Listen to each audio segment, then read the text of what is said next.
السلام علیکم ناظرین، آج میں آپ کی توجہ ایک بہت ہی اہم مسئلے کی طرف دلانا چاہتی ہوں۔ وہ مسئلہ ہے اردو سے غفلت۔ مجھے نہیں سمجھ آتی کہ ہم پاکستانی ہونے کے باوجود اپنی قومی زبان کو پسند کیوں نہیں کرتے۔ یہ صحیح ہے کہ ہم انگلش کو بھی کچھ زیادہ پسند نہیں کرتے، ہمارے بچے زیادہ تر انگلش میں فیل ہوتے ہیں، لیکن اس کے باوجود اردو لکھنا ہم پسند نہیں کرتے۔ ہندوؤں اور انگریزوں کی یہ شروع سے سازش رہی ہے کہ اردو کو ختم کر دیا جائے، اور نہایت دکھ سے میں آپ کو یہ بات بتا رہی ہوں کہ ہندو اور انگریز اردو لکھائی ختم کرنے میں کامیاب ہو چکے ہیں۔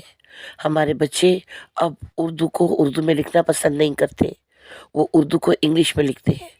اردو کو انگلش میں لکھنے کے لیے وہ اسپیلنگ سوچتے ہیں، ایک دوسرے پوچھتے ہیں، لیکن اردو کو اردو میں لکھنے کی کوشش نہیں کرتے۔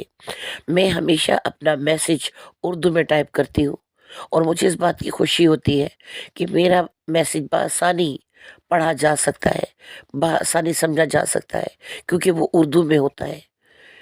میں یہاں آپ کے ساتھ ایک بات آپ کو بتاؤں کہ میں نے اپنی ایک طالبہ کو سزا دی، تو مجھے جب وہ اپنی سزا لے کر میرے پاس آئی تو بہت مجھے دکھ ہوا کہ وہ سزا اردو کی بجائے انگلش میں لکھی ہوئی تھی، لیکن مطلب اس نے اردو انگلش میں لکھا ہوا تھا کہ آئندہ ہم بحث نہیں کریں گے، اور یہ میں نمونے کے طور پر آپ کے سامنے پیش بھی کر رہی ہوں۔ تو اس نے اسپیلنگ وغیرہ سوچنا پسند کیا، لیکن اردو کو اردو میں لکھنا پسند نہیں کیا۔ بس ایک بات اپنے ذہن میں رکھے کہ ہمارے بزرگ کوئی بیوقوف نہیں تھے، جو انہوں نے پشتو، پنجابی، ہندکو اور سندھی ہونے کے باوجود اردو کو قومی زبان قرار دیا۔ تو اردو سے نفرت اور بیزاری کا اظہار ختم کر دیں، اردو کو قومی زبان کا درجہ دیں، تاکہ صحیح معنوں میں ہم غیرت مند قوم کہلا سکیں۔